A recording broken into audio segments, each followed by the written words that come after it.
Bem-vindos a mais um Escala Global, o programa de análise internacional da Renascença, sempre à quinta-feira. O estilo não surpreendeu ninguém com a reeleição nos Estados Unidos, mas a verdade é que a comunicação de Donald Trump tem vindo ao de cima nas últimas semanas com a guerra no Irão. Posts com maiúsculas, a pontuação sonante nas redes sociais, declarações de guerra, a imposição de condições de cessar-fogo e até posts a comparar-se a Jesus Cristo ou com críticas ao Papa Leão XIV.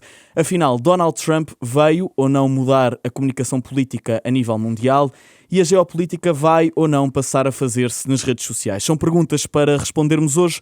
É nosso convidado Luís Paixão Martins, especialista em comunicação, responsável por muitas campanhas políticas em Portugal. Vai ser uma análise complementada, como habitual, por Manuel Pois Torres, o nosso comentador residente. Olá, os dois, sejam muito bem-vindos à Renascença, Manuel. Olá também. Olá, Luís. Para vocês e para quem nos escuta, não é? Um privilégio tê-lo connosco, obrigado por ter aceito o nosso convite. Vai ser uma conversa certamente muito interessante.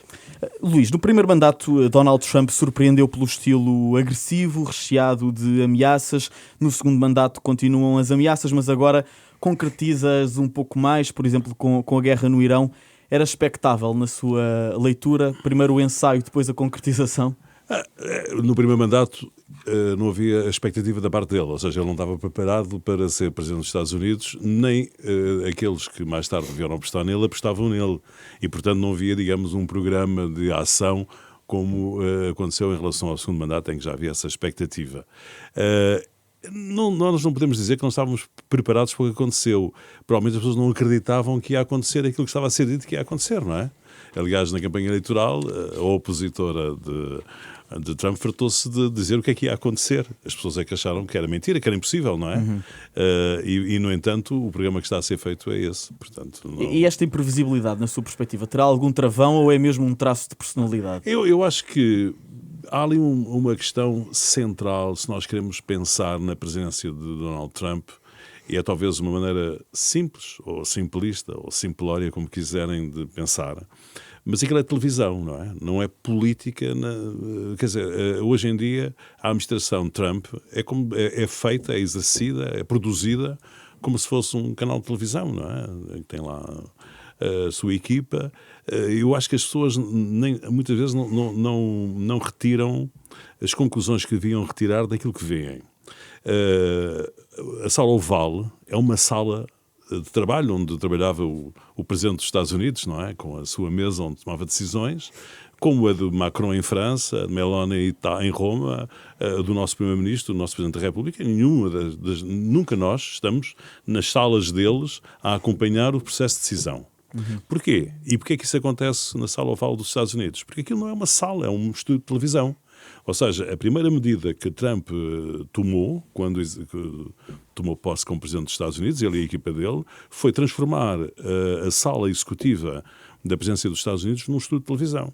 Basta uma coisa que, para quem percebe minimamente televisão, compreende, uma das dificuldades que nós temos para fazer televisão numa sala é a iluminação. Por exemplo, aqui neste estúdio onde nós estamos, apesar de ter muitas luzes e ter até um sistema de captação de imagem, não poderíamos ter uma emissão de televisão como aquela que é feita na Casa Branca.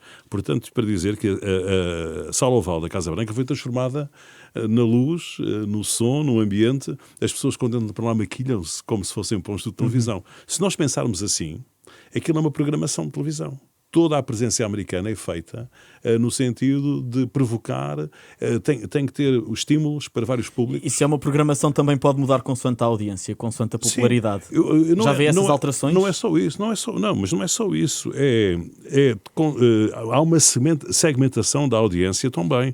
Por exemplo, as pessoas às vezes, uma das grandes dificuldades de perceber as consequências das políticas de Donald Trump é a vida económica da América, não é?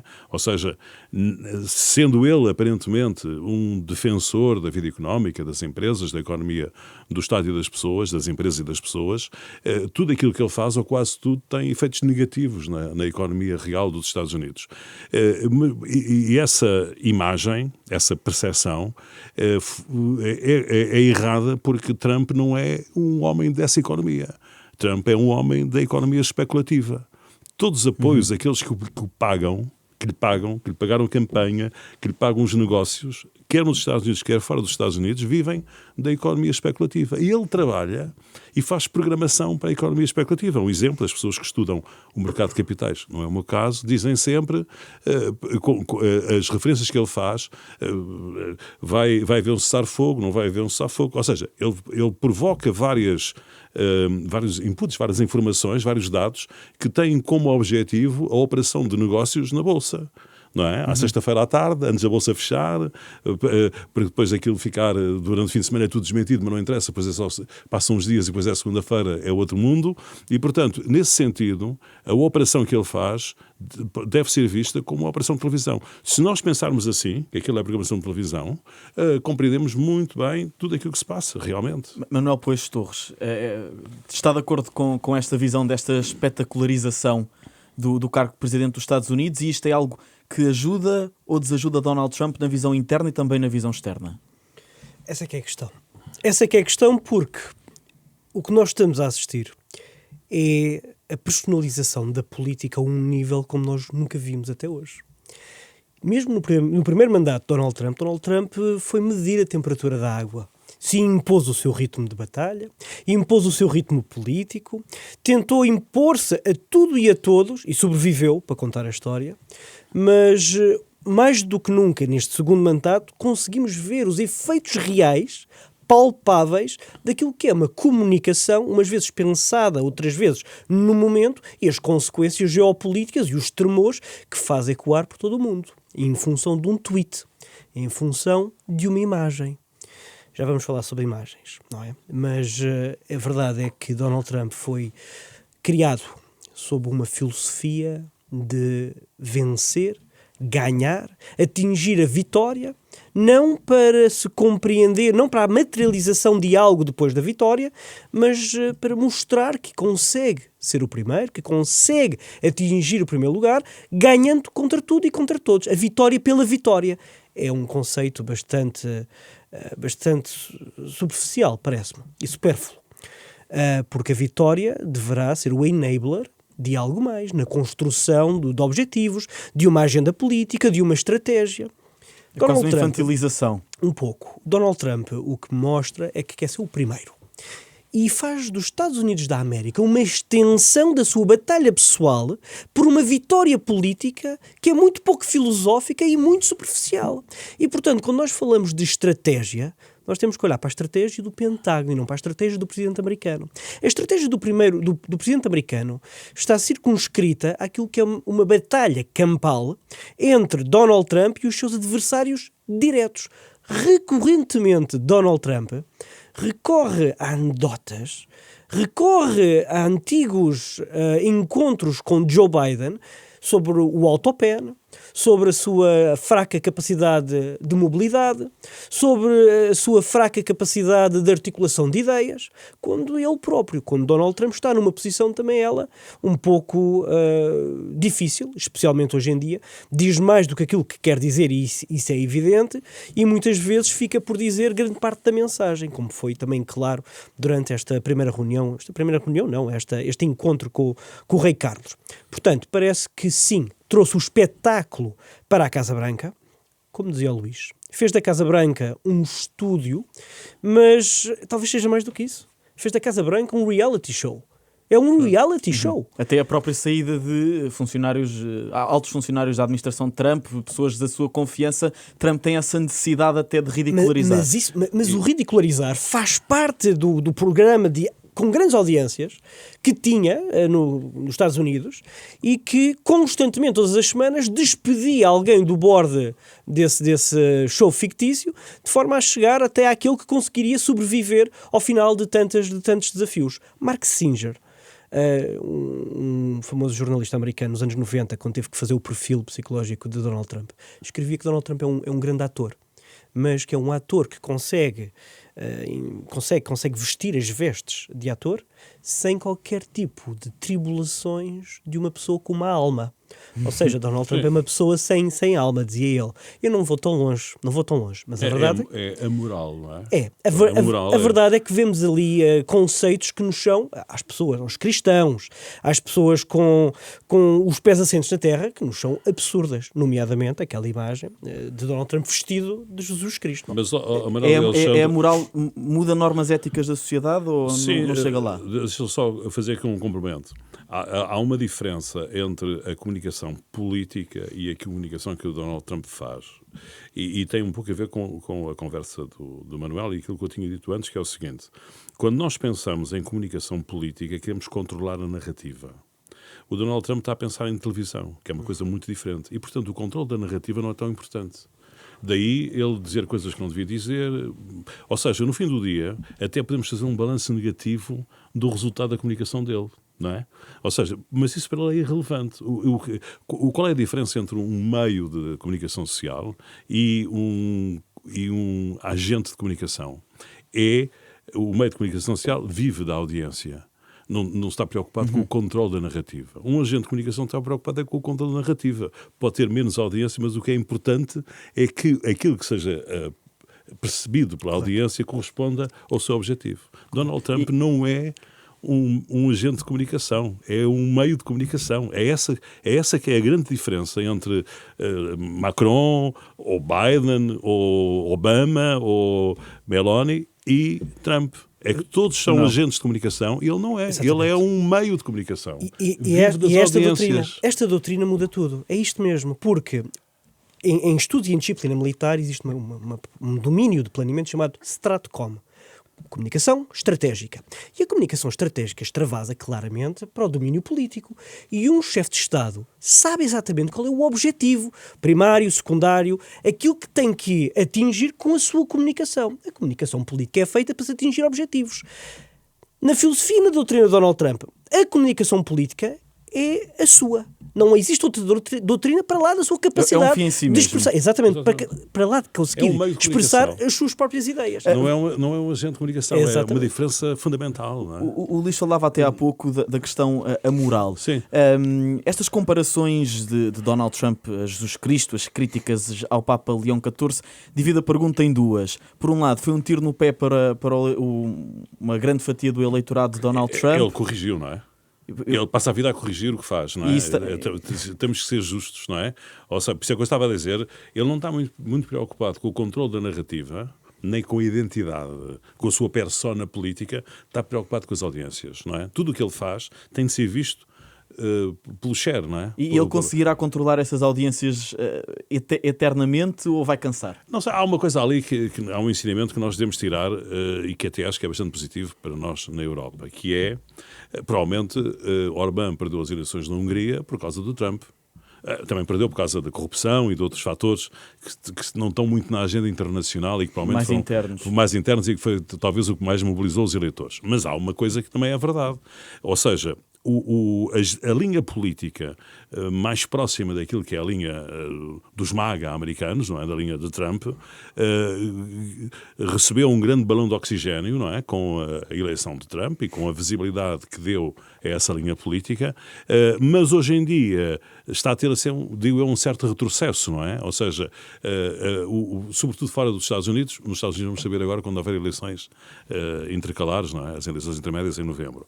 Mas fora da Europa, dá a ideia que há mais gente a afastar-se de Trump do que há 6 meses atrás. A Meloni, por exemplo, é um bom exemplo. Primeira-ministra da Itália, que era unha com carne, tinha grandes fotografias ao lado de Trump, como tinha um referendo interno da altura, afastou-se completamente de Trump, perdeu o referendo à mesma, mas para tentar não ter um resultado tão mau. Macron a mesma coisa, não é? A partir do momento em que Trump disse que a mulher de Macron lhe batia, lhe tinha dado um soco, Macron mudou completamente de relação com Trump, nunca mais quis ter nada com Trump. Pode ser o início do fim dessas ideias?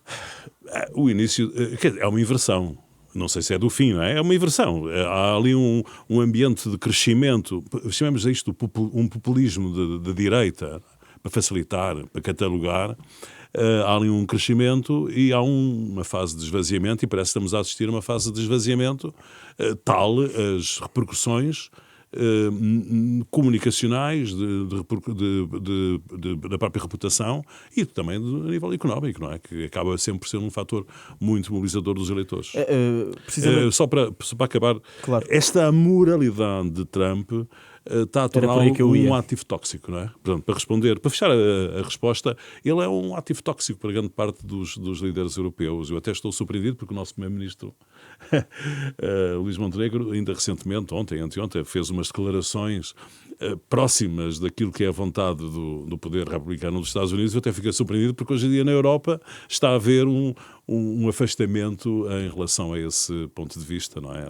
A proximidade com os interesses dos Estados Unidos. O primeiro-ministro Montenegro não se esquece que Portugal vai ficar na lista dos bonzinhos, nesta lista de Donald Trump. E com a Cimeira da NATO a aproximar-se em julho é Mas importante. Atenção, a Cimeira da NATO pode desaparecer de repente. E é isto que as pessoas provavelmente ainda não perceberam. É que o mecanismo da Cimeira da NATO pode deixar de existir. Porque as viragens estratégicas são de tal forma radicais que, à medida que todos os anos temos uma cimeira, então, à partida de todos os anos, mudamos e invertemos direções estratégicas. Isto não pode acontecer, especialmente no seio da NATO. Não se faz um planeamento hoje com um destino a 30 anos e, de repente, no ano que vem, quando já está tudo a navegar em direção a esse destino, muda-se de repente o destino. Isto não pode acontecer. Portanto, neste momento, no interior da Aliança Atlântica, os diferentes chefes de Estado falam em suprimir as próximas cimeiras. Deixa-me só voltar atrás para falar de uma coisa muito importante, que tem que ver com a moralidade, a amoralidade e esta luta pelos corações e pelas mentes. Se Donald Trump, vamos tentar debater aqui isto um bocadinho, se Donald Trump tem um discurso amoral, como é que consegue galvanizar milhões e milhões de americanos, cristãos, morais, para votarem em si nas suas políticas? Porque o discurso de Donald Trump, a meu ver, fala diretamente às paixões dos homens e não necessariamente ao logos do homem, ao raciocínio, ao intelecto. Sim. E como toca no coração... E no instinto até, quase. É muito considerado um homem extraordinariamente... eu diria quase... como Marcos Aurelius, com a capacidade de conseguir galvanizar, movimentar milhões em torno das suas políticas, sejam elas políticas de bem ou políticas de mal, políticas morais ou amorais. E é extraordinariamente relevante pensarmos que se nós pensávamos que a era dos grandes estadistas do século XX, a segunda metade do século XX, já tinha passado e não voltava, temos aqui um homem que consegue precisamente o mesmo, embora a sua política não esteja de acordo com aquilo que nos habituámos a ver depois da queda do Muro de Berlim. Há aqui uma coisa que, de qualquer forma, que é o seguinte. Nós habituámos-nos, nas últimas décadas, a preocupar-nos com a reputação dos políticos e os políticos com a sua imagem, e, de algum modo, independentemente de nem tudo ter corrido bem, digamos que a comunicação, o sentido da transparência, apelava à inteligência dos eleitores e não à estupidez. Ou seja, era criado como uma coisa positiva. Vamos ser mais transparentes, vamos evitar mais malandrizes, vamos exigir mais dos políticos. Criou-se a ideia, um mito de que era possível haver uma relação mais franca entre o eleitor e o eleito. É aquela ideia de que o eleito em campanha prometia umas coisas que depois não fazia quando era eleito, de algum modo foi sendo ultrapassado, e os políticos hoje em dia até fazem muito poucas promessas eleitorais exatamente por causa disso. Donald Trump é um caso diferente, e há muitos outros líderes que também o fazem, porque ele apela à estupidez dos eleitores. E isso é uma coisa que tem que ser dita. Será e é absolutamente objetivo. Será que é estupidez ou é instinto primal? Então, não sei. Parece-me que é instinto primal. Eu acho isso, eu não consigo chegar aí, não é? Mas pode ser primário, ou secundário, ou terceiro, ou seja o que for.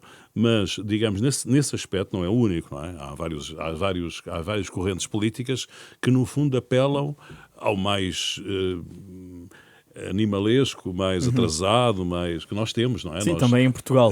Sim, em vários mercados eleitorais, mas com mais dose ou com menor dose. Nesse aspecto, o Trump é um campeão do apelo à estupidez. Grande parte do que ele diz só pode ser percebido como algo de positivo do ponto de vista eleitoral se nós pensarmos que aquilo é dirigido a pessoas que não estão a ser chamadas por questões de inteligência, não é? Ele passa a vida, aliás, a denegrir os seus adversários com os QIs, né? Ele diz que é o presidente mais inteligente da história dos Estados Unidos. Talvez, não sei, pronto, não consigo contradizer isso, mas ele passa a vida com uma linguagem para pessoas que não são muito inteligentes. Aliás, o próprio uso das palavras, não é? Ele tem um vocabulário de uma criança de 15 anos, não é? Ou seja, ele usa as mesmas palavras muitas vezes e muitas vezes ele diz, digamos, ele para tornar a mensagem mais forte recorre ao insulto. É uma tática, não é? São condições essencialmente manicaístas, do bom e do mau, sim, do belo e do horrendo. Reducionistas. E de facto, essas questões são muito primárias, não é? Era são primárias. São primárias. Vamos dar só... Para não se dizer que é estupidez, dizemos que é primário. Vamos dar um passo em frente, ainda sobre Trump, sobre este último subtema dentro de Trump.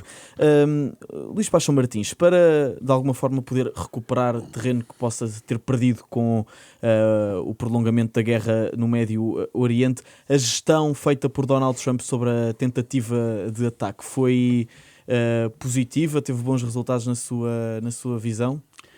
Eu acho aquilo uma coisa absolutamente extraordinária, porque, só para enquadrar, aquele almoço dos correspondentes da Casa Branca é uma coisa clássica, antiga, faz todos os anos, não é? Nos Estados Unidos, em Washington. No passado, há o hábito de haver sempre um discurso cómico, feito pelo Presidente dos Estados Unidos. Os antecessores de Trump contratavam atores, escritores de cómicos para escreverem as piadas que eles iam dizer, e Trump foi uma exceção porque nunca quis ir a este encontro, até porque ele era sempre muito vexado no passado em relação a esta iniciativa. Para surpresa geral, não é? Ele este ano decidiu ir. O pano de fundo daquilo é que aquela é uma iniciativa para defender a liberdade de informação. Como nós sabemos, ele passa a vida a atacar a liberdade de informação, os jornalistas, os médias, não é a atacar, é a insultar. E, portanto, aquilo é uma coisa estranha. Quer dizer, quantas pessoas é que estavam à espera que o Presidente dos Estados Unidos aceitasse ir a este jantar? Pouquíssimas. É uma grande surpresa. Faz-se o jantar e o que é que acontece? É dito que há um atentado contra o Presidente dos Estados Unidos, é o terceiro, não é? Ele já resolveu 8 guerras e já sobreviveu a 3 atentados, é um recorde absoluto. Agora, passados 48 horas, percebeu-se que a pessoa em causa, o tal autor do atentado, estava num outro andar do hotel, mas não naquele, que afinal tinha umas armas, mas não disparou arma nenhuma, que os únicos tiros que foram disparados foram por agentes de segurança e que o único agente que aparentemente levou uma bala, mas foi num colete à prova de bala, portanto que não o feriu, foi atingido por um colega de polícia, não é? E é neste contexto todo que nós estamos a dizer que ele foi alvo de um atentado. Eu acho isso uma coisa extraordinária, não é? Pronto. Mas acha que foi encenado? Eu não consigo perceber como é que não há 80% das pessoas a achar que foi encenado e 20% a dizer que não foi, não é? Ou seja, como é que é possível aceitar como um atentado os dados objetivos que eu disse, não é? Não estou apenas eu acompanho a atualidade americana no X, estou apenas a reproduzir as coisas que vêm sendo publicadas pelas fontes normais dos Estados Unidos. Aquilo foi quer dizer, é verdade, há duas coisas que são verdade. Não houve atentado nenhum contra o Presidente dos Estados Unidos, é verdade. O senhor, o tal que aparentemente tinha escrito uma coisa, dizer que queria destruir os republicanos, não sei o quê, pronto, que é uma coisa que haverá milhões de pessoas que já escreveram isso, certamente, nem sequer estava no mesmo andar. Estava num outro andar qualquer. Portanto, aquilo, digamos, eu não estou a dizer que o atentado foi uma encenação, não tenho dados para isso, mas aquilo tudo é uma encenação. Isso é verdade. Ou seja, e conseguiu gerar empatia? Sim, quer dizer, conseguiu para já desviar a agenda, não é? Pronto, ele está sempre com essa preocupação, não é? Porque realmente, como ele não controla a narrativa, era o que estávamos a falar há pouco, a ideia que dá é que está tudo a fugir sempre do controle de alguém, não é? Está sempre, porque a vida é muito dinâmica em relação a esses temas, não há um controle da narrativa, ele está sempre a procurar acrescentar elementos sobre aquilo, não é? E, portanto, aquilo de facto produziu um efeito muito relevante perante o problema que ele estava a ter com o Irão, não é? E nesse sentido, Manuel Pois Torres, até se concorda que o principal objetivo de Donald Trump na reação pode ter sido desviar as atenções da guerra no Irão, e isso, por exemplo, também justifica o facto de ele não ter associado a tentativa de ataque a movimentos extremistas islâmicos? Não associou. Eu penso que a primeira declaração da Casa Branca deixa tudo em aberto. Mas ele depois vem dizer que era uma pessoa perturbada. Pois, foi até a narrativa que ele depois tentou mais veicular. O próprio manifesto fala no Irão. O manifesto o que diz é: se eu consegui entrar aqui com 10 dias de antecedência, ninguém me fez perguntas, ninguém me questionou, eu trouxe armas, montei as armas aqui no quarto e ninguém me faz perguntas, não há segurança, não há nada, então o que é que vai deter agentes da Guarda Revolucionária iraniana de cometer um atentado contra o Presidente neste evento? Portanto, ele levanta estas questões no seu manifesto de 2 páginas. Donald Trump, garantidamente, que sabe que o boost nos polls, o boost, portanto, nas intenções de voto no Partido Republicano em prol daquilo que é um atentado contra o Presidente é algo extraordinariamente temporário. Aconteceu mesmo com Ronald Reagan. Teve um boost nos polls, teve um boost nas intenções de voto, mas é uma coisa que durou 3 meses. Até a memória pública ocupar-se de outro tema da atualidade. E é isso que vai acontecer. Isto não é suficientemente importante para que tenha sido planeado, do meu ponto de vista, para que tenha sido planeado, orquestrado e executado à perfeição. Nada a acontecer. Bom, parece-me demais. Sim, e os 3 meses daquela altura são agora 3 semanas, ou 3 dias, ou 3 horas. Ainda para mais com um conflito constantemente à espera que o tempo é completamente outro. Que haja uma solução. Exatamente. Mas deixa-me recuperar aqui algo do qual estávamos a conversar, porque diz respeito a esta percepção de Donald Trump sobre a sua vida estar em risco. Donald Trump tem certamente pena dos Estados Unidos serem uma república e não serem uma monarquia. Porque Donald Trump olha para a família real britânica com tanto carinho e de forma tão familiar que certamente que a sua vitória máxima seria ser proclamado rei dos Estados Unidos da América. Eu acho que como ele está a ser modesto, ele gostava de ser ditador da Coreia do Norte. Diretor da Coreia do Norte. Não era sabemos que a propósito disso, Donald Trump mandou criar uma edição limitada de passaportes com o seu perfil imprimido em algumas páginas, só para alguns que vão pedir pessoalmente esse passaporte a Washington. Isto para dizer que grandes líderes que escrevem ou que mandam escrever livros em seu nome sobre técnicas e procedimentos para se atingir o sucesso são líderes que normalmente têm a sua vida sempre em perigo. Quem é que o escreveu desta forma? Escreveu Marcos Aurélio, César. Escreveu Christine de Pizan, uma das mulheres da monarquia, e que uma das primeiras pessoas na era medieval que conseguia lutar em prol dos direitos das mulheres. A sua vida ficou claramente em perigo. Niccolo Maquiavel e muitos outros. Nós chamamos a isso os espelhos para príncipes, que são artifícios literários que são utilizados para ensinar os demais a como atingir o sucesso. E todas estas pessoas, inclusivamente Donald Trump, com a arte do negócio, que queriam garantir que para sempre ficariam plasmados na história e no espaço as suas fórmulas para se atingir o sucesso. Ora, nós em guerra sabemos que se há uma coisa que é certinho, é de que ninguém tem a fórmula para a vitória. Mas Donald Trump aqui quer apostar tudo e fazer do seu próprio nome uma emulação daquilo que é a vitória. E isso é preocupante, porque pessoas, homens e mulheres que vivem o conceito de vitória em toda a sua vida não aceitam nunca os frutos da derrota. E a derrota ensina os líderes a saber governar melhor, a saber não cumprir tantos desafios, ensina aos líderes a serem mais prudentes e mais temperados. E mais humildes, não é? Mais humildes, não é? Se essa saída do Irão não for tão suave, Trump provavelmente vai repetir os mesmos erros. Porque a derrota sempre foi afastada da perspectiva e da filosofia, da educação do próprio presidente americano. E como falamos de presidente americano, falamos de qualquer outro grande gestor, grande diretor de uma grande empresa nos Estados Unidos da América, um grande consórcio. Portanto, o sentido de Donald Trump é garantir a vitória e através de si a vitória dos Estados Unidos em todas as dimensões do conflito, independentemente. Deixa-me só terminar isto. A percepção da vitória. Também pode ser, exatamente. Mas, acima de tudo, garantir que os Estados Unidos ganham no curto espaço de tempo. Não quer dizer que os Estados Unidos ganhem a médio e a longo prazo. Isto não conta. Porque é a televisão, não é? Exatamente. Porque o reality show está imbuído daquilo que é o efeito imediato. Claro. E há pouco falávamos sobre esta condição de se atingir o coração e as mentes. E volta a isto.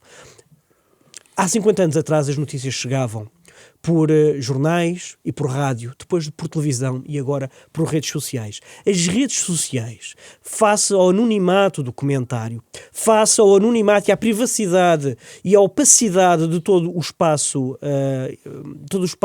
de comunicação, permite que os instintos primais venham ao de cima na interação com os criadores da informação. Vocaliza, não é? Vocaliza.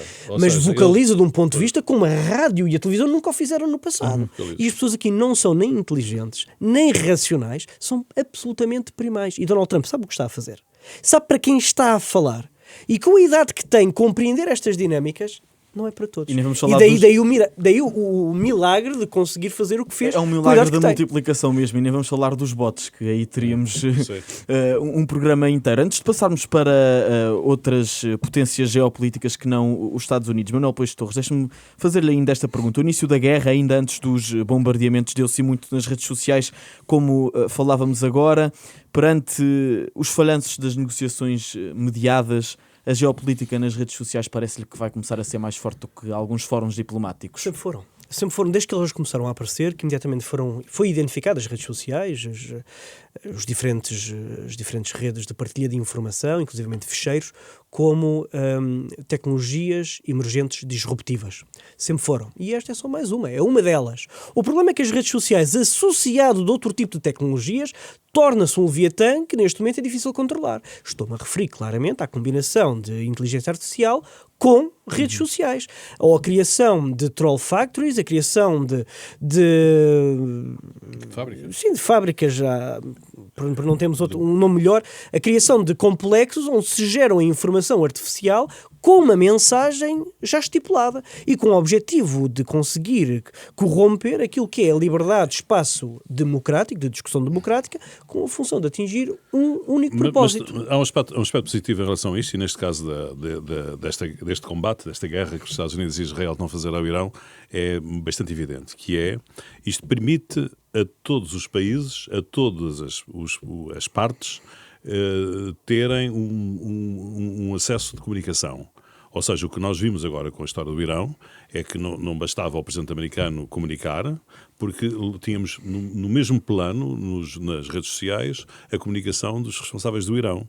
E eu acho que muitos de nós dávamos mais credibilidade à comunicação do Irão do que à dos Estados Unidos, em face do contexto, não é?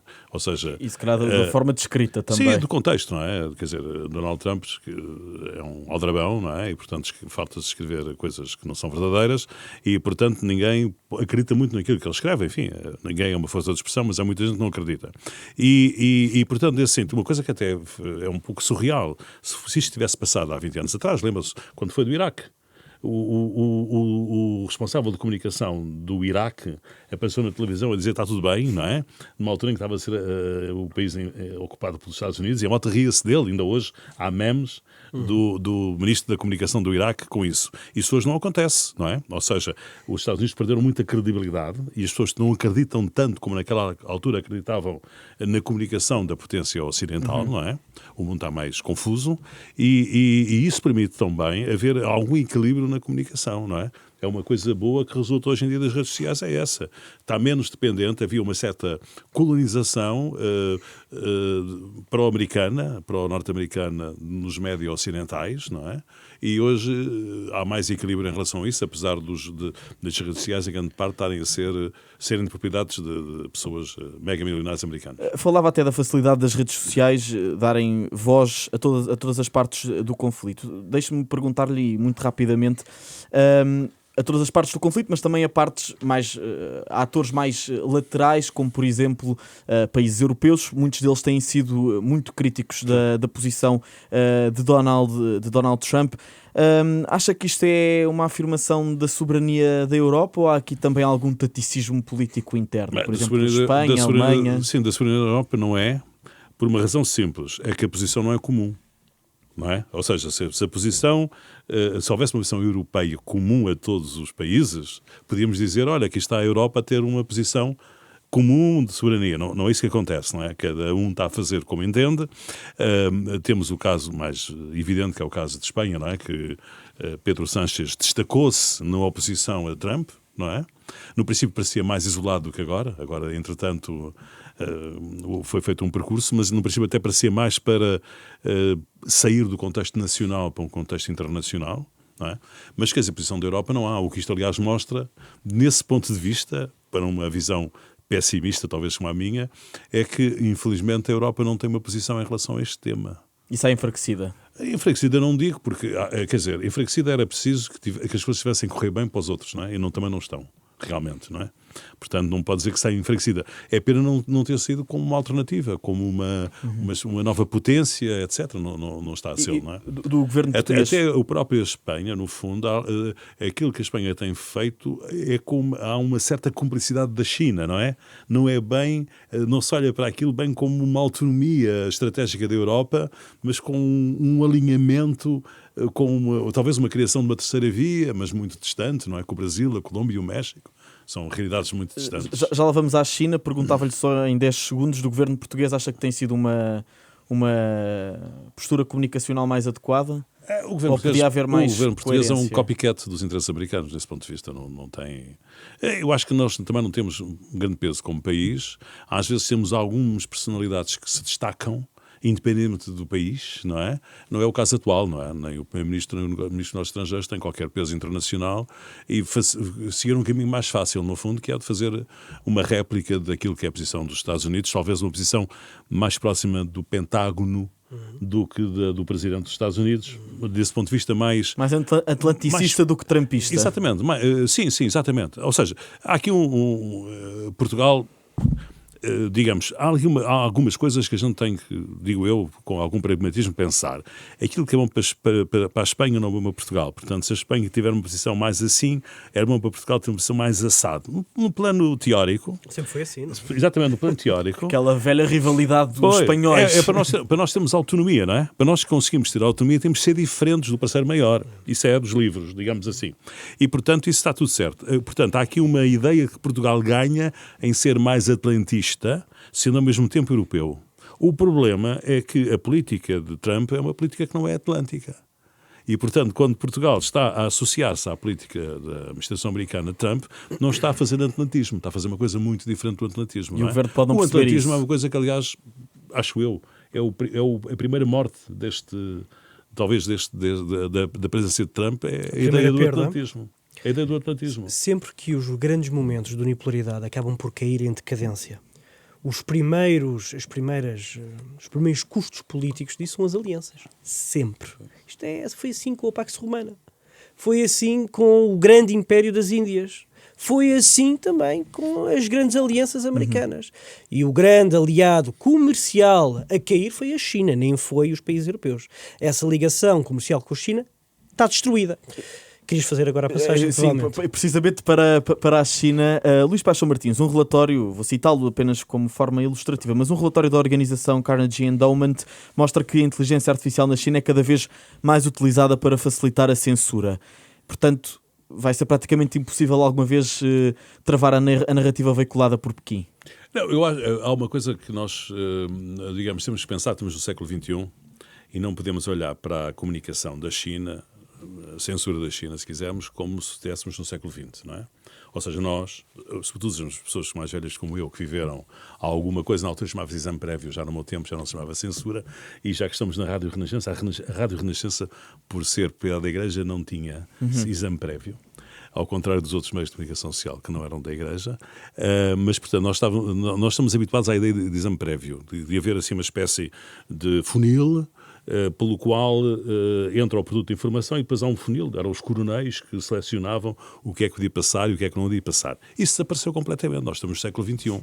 E a comunicação da China é uma comunicação que merece ser estudada, porque é uma forma de censura que procura levar a uma espécie de consenso nacional, não é? Que é uma coisa bastante diferente. Ela é, do ponto de vista, digamos, a disciplina profissional que me acompanhou há muitos anos, Conselho em Comunicação, Public Relations, o elemento fundamental é um palavrão chamado engagement, portanto, a relação entre quem comunica e os públicos.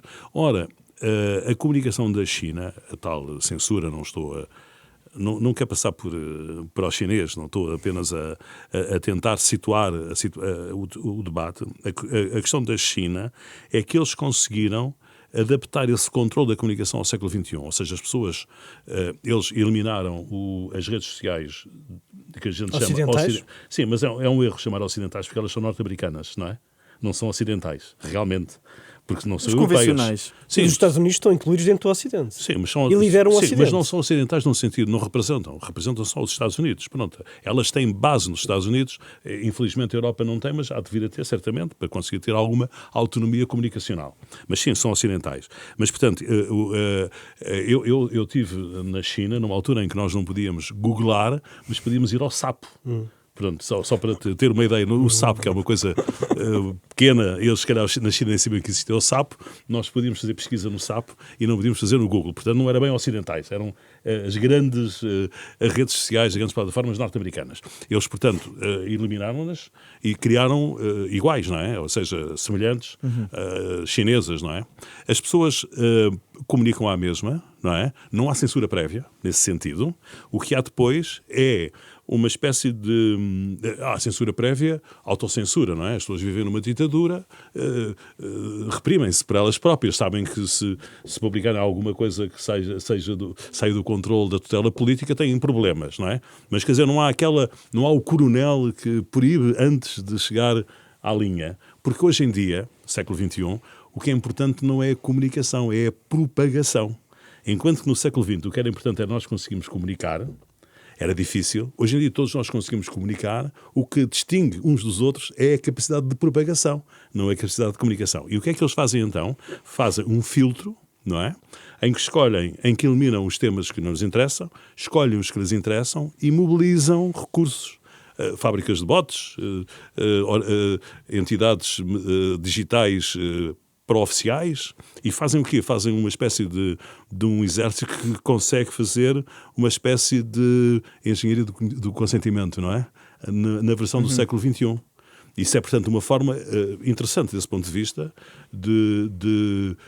no fundo, aproveitam as redes sociais para, ao contrário das nossas redes sociais ocidentais, que criam o caos, eles aproveitam as redes sociais para criar a organização, a ordem. Que lhes interessa. A ordem que lhes interessa. Exatamente. Perante este a ordem é sempre alguma coisa que interessa a alguém, não é?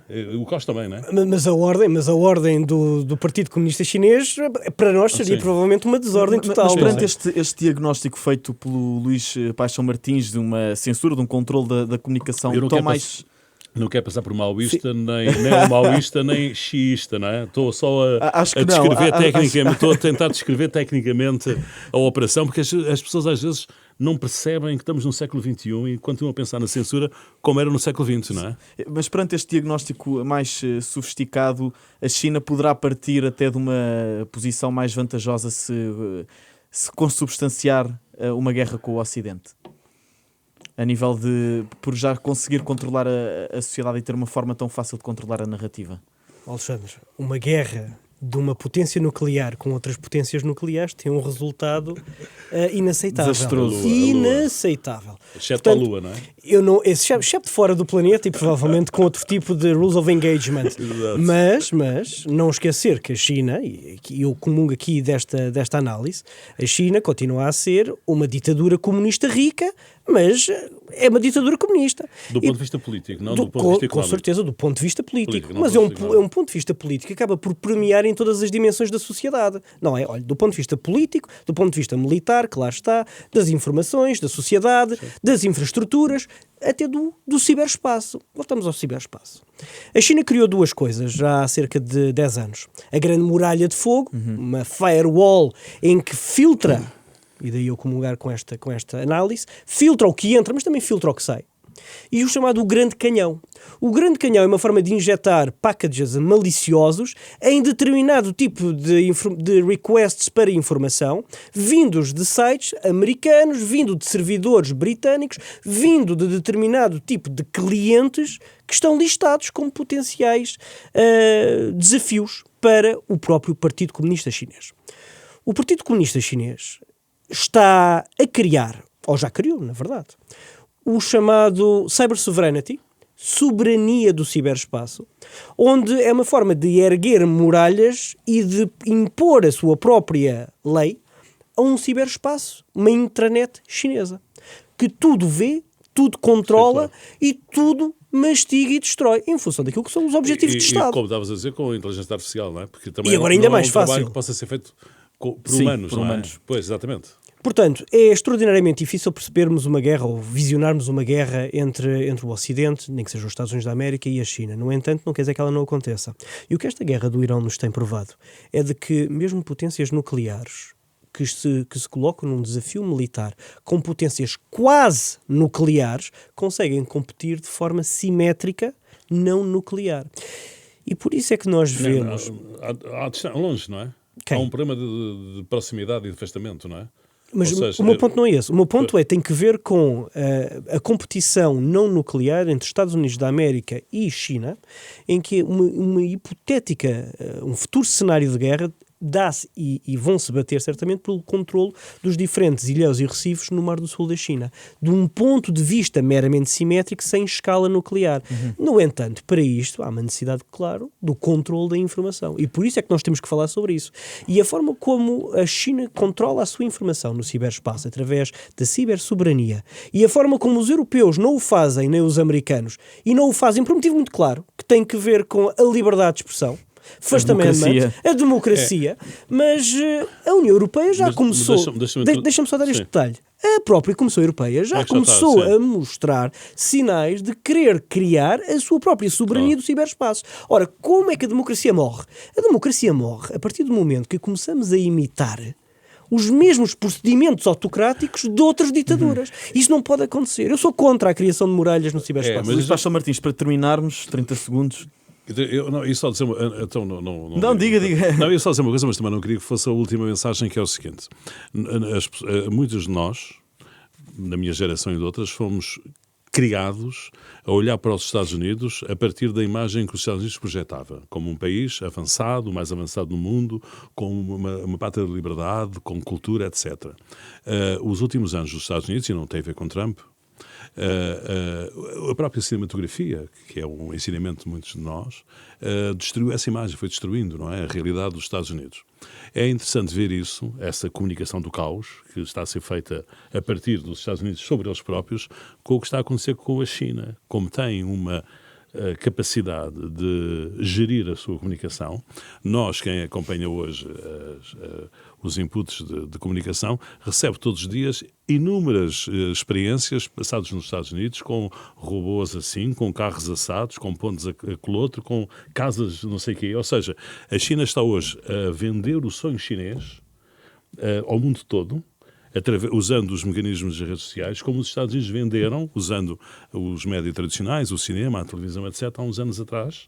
Portanto, está a criar uma ideia de organização ou de ordem contra o caos americano. E isso é uma coisa que também devíamos pensar nisso. Quer dizer, não é só o problema de passarmos a comprar carros chineses em vez de carros americanos ou até europeus, mas também de perceber que muitas das coisas que se fazem hoje em dia de comunicação a partir das redes sociais norte-americanas e outras fontes de comunicação não tem ajudado muito neste combate de imagem, de reputação entre os Estados Unidos e a China. Manuel Pois Torres, já percebi que há uma última nota. Não, isto é muito importante. Isto era um debate e provavelmente um outro programa para fazermos sobre esta matéria, porque isto é muito interessante. E Karl Popper falava sobre isto.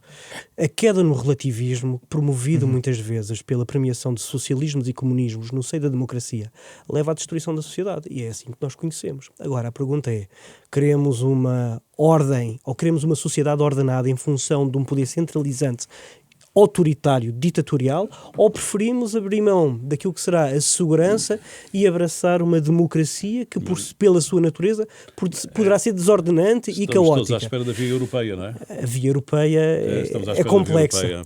Mas estamos à espera dela, não é? Vamos continuar à espera. Fica por aqui mais um episódio do Escala Global, o programa de análise internacional da Renascença. Contámos hoje com Luís Paixão Martins, especialista em comunicação. Foi um debate com Manuel Pois Torres, o nosso comentador residente. Contámos com o apoio da Beatriz Martel Garcia, do João Campelo no som, da Rita Gonçalves no vídeo. Eu sou o Alexandre Abrantes Neves e, como habitual, o Escala Global volta para a semana. Até lá!